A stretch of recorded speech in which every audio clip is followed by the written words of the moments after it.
تو پھر ناظرین جب اس سارے کچ بچولے کے بعد جس طرح کی حکومتیں بنائی جاتی ہیں پھر اور کچ مچولا مارا جاتا ہے، کہیں کا اینٹ کہیں کا روڑا، بھانمتی کا کنبا جوڑا، تو پھر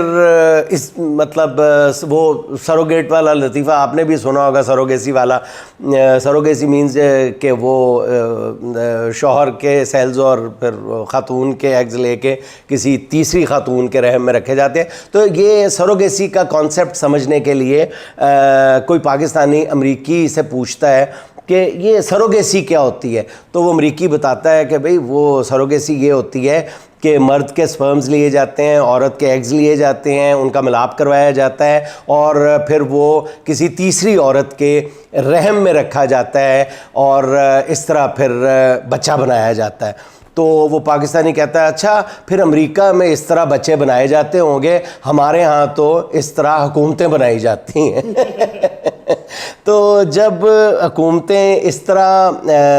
بنیں گی تو پھر حکومتیں جو اس سروگیٹ حکومتیں بنیں گی تو پھر ان کے کارنامے بھی اسی طرح کے ہوں گے. آپ نے سن لیا ہوگا کہ بجٹ میں سی ڈی اے نے پارلیمنٹ لاجز کی تزئین و آرائش کے لیے 69 کروڑ روپے مانگے تھے، اور حکومت نے کمال فیاضی کا مظاہرہ کرتے ہوئے اپنی پارلیمنٹ لاجز جہاں پہ خود رہائش اختیار کرنی ہے، اپنی پارلیمنٹ لاجز کے لیے 69 کروڑ کی بجائے 1.6 ارب روپے دے دیے. واہ کیا زبردست فیاضی کا مظاہرہ. اور یہ بھی ذہن میں رکھیں کہ نئے پارلیمنٹ لاجز کے لیے 8.5 ارب روپے سے زیادہ کی رقم جو ہے وہ پہلے ہی دی جا چکی ہے نئے پارلیمنٹ لاجز کے لیے. اور مطلب وہی نا جی نانا جی کی فاتحہ، اور پیسے اسی طرح بہائے جا رہے ہیں. یہ بھی آپ نے سن لیا ہوگا کہ پنجاب میں مریم نواز صاحبہ کی جو جے کرنے کے لیے کروڑوں روپے پانی کی طرح بہائے جا رہے ہیں ٹک ٹاکرز پہ. ٹک ٹاکرز آ کے اور مختلف ایکٹر اور ایکٹریسز آ کے کہہ رہی ہیں کہ مریم نواز نے تو 100 دنوں کے اندر پنجاب کا نقشہ بدل دیا، لاہور کو تو پیرس بنا دیا. اور مطلب سمجھ نہیں آ رہی کہ کوئی آ کے جو ٹک ٹاکر ہے وہ یہ کہہ رہی ہے کہ لاہور میں تو جناب ایسی صفائی ہو رہی ہے کہ میں نے آج اپنا جو میک اپ کیا ہے وہ آئینہ دیکھ کے نہیں کیا بلکہ لاہور کی ایک سڑک دیکھ کے کیا ہے.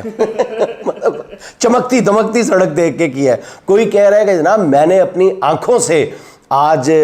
لاہور میں منوسلوا تقسیم ہوتا ہوا دیکھا ہے. کوئی اداکارہ آ کے کہہ رہی ہے کہ جناب دودھ اور شہد کی نہروں کا ہم نے محاورہ سنا تھا لیکن حقیقی طور پہ دودھ اور شہد کی نہریں جو ہیں وہ بہتی ہوئی میں نے مریم صاحبہ کے دور میں لاہور میں دیکھی ہیں. اچھا یہ ذہن میں رکھیں کہ وہی شہد کا تو پتہ نہیں، دودھ وہی ہے جس پر مریم کے چچا جان نے جو ہے وہ 18% ٹیکس لگا کے اس کی قیمت میں 25% اضافہ کر دیا. اچھا ایک اور مشہور یوٹیوبر نے تو حادی کر دیا نا، انہوں نے کہا کہ مجھے لاہور دیکھ کے اتنی خوشی ہوئی کہ میں نے 2 مشہور چوکوں میں ٹریفک پولیس کو لوگوں کے چلان کرتے ہوئے دیکھا. پتہ نہیں یہ کون سا ترقی کا معیار ہے کہ جس شہر میں ٹریفک کے چلان ہو رہے ہوں وہاں پہ ترقی ہو رہی ہوتی ہے. یہ میں نے پہلی دفعہ ہی سنا ہے. اچھا میں یہ سارے ٹک ٹاکرز کی باتیں سن کے اس لیے حیران ہو رہا ہوں کہ ان پر کروڑوں روپے خرچ کرنے کی کیا ضرورت تھی آپ کو؟ اگر آپ نے یہ سب کچھ کہلوانا ہی تھا تو اپنے جالوں سے کہلوا لیتے ہیں. یہ ٹک ٹاکرز پر کروڑوں روپے خرچ کرنے کی کیا ضرورت تھی آپ کو؟ اپنے کسی جالوں کو کہتے، ان کو تو مطلب ہر بات میں آپ کی تعریفیں نظر آتی ہیں. اسی طرح کا ایک آپ کا متوالا جو تھا وہ نون لیگ کا، وہ واش روم میں داخل ہونے لگا تو اس پہ لکھا ہوا تھا پل، تو آگے سے اس کے منہ سے فوری طور پہ نکلا شہباز شریف صاحب او جیندے رہو، او کتھے کتھے پل بنا چھڑے جے. تو ان لوگوں سے یہ کام کروا لیتے آپ. اچھا بات کہیں دوسری طرف نکل گئی ناظرین. بات ہو رہی تھی عدالت کی. اچھا جب چیف جسٹس نے آج کی سماعت میں فیصلہ جو ہے وہ الیکشن کمیشن کے خلاف جاتا دیکھا تو انہوں نے پھر اس کو وہ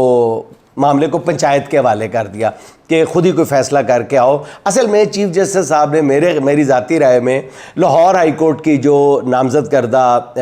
چیف جسٹس ہیں نئی، ان کو عہدے کا چارج سنبھالنے سے پہلے ہی ایک بڑی مشکل میں ڈال دیا ہے. اگر وہ الیکشن کمیشن کا موقف قبول نہیں کرتی تو قاضی فائز عیسیٰ صاحب کے کسی نہ کسی طرح وہ زیر عتاب آ جائیں گی، بیڈ بکس میں آ جائیں گی، اور اگر الیکشن کمیشن کی ہاں میں ہاں ملاتی ہیں تو عوام کی نظروں میں آتے ہی اپنا امیج مزید خراب کر لیں گی۔ ناظرین، آج سب سے پہلے بات ہو جائے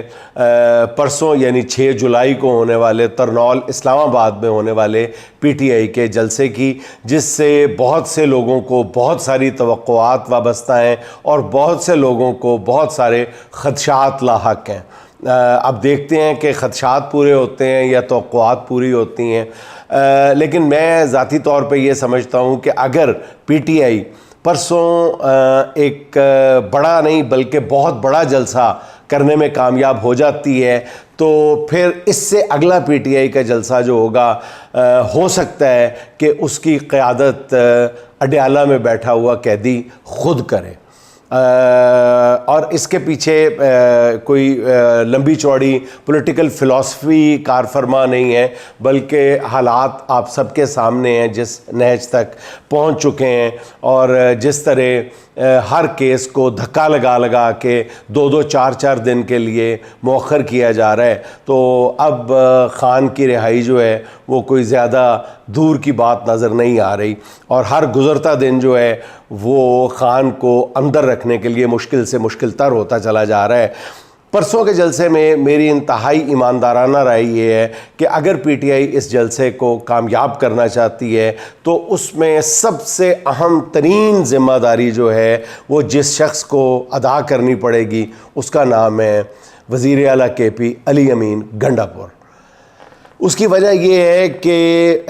راولپنڈی، اسلام آباد اور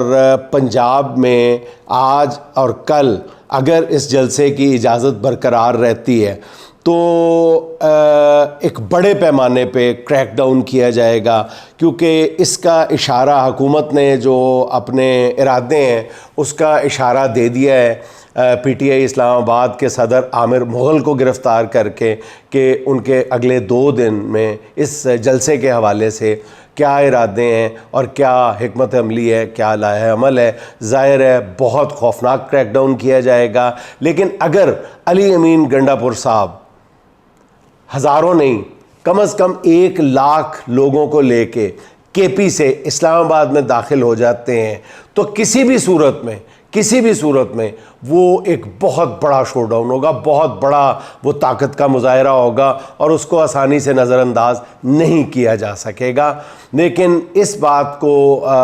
یقینی بنانا ہوگا کہ ایک بہت بڑی تعداد میں کے پی سے گنڈاپور صاحب لوگوں کو لے کے اسلام آباد کی سرحد میں داخل ہوں۔ اس کامیاب جلسے سے اور کے پی سے جب لوگ یہاں پہ آئیں گے تو بہت سارے فائدوں کے علاوہ ایک بڑا فائدہ پی ٹی آئی کو یہ بھی ہوگا کہ یہ جو پی ٹی آئی کی موجودہ قیادت ہے اس پر کارکنان کا اعتماد جو ہے وہ بحال رہے گا، جس کو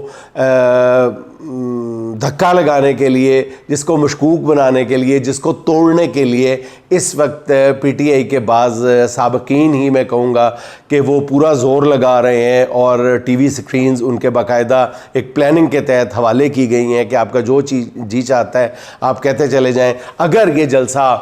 کامیاب ہو گیا تو پھر پی ٹی آئی کی جو موجودہ قیادت ہے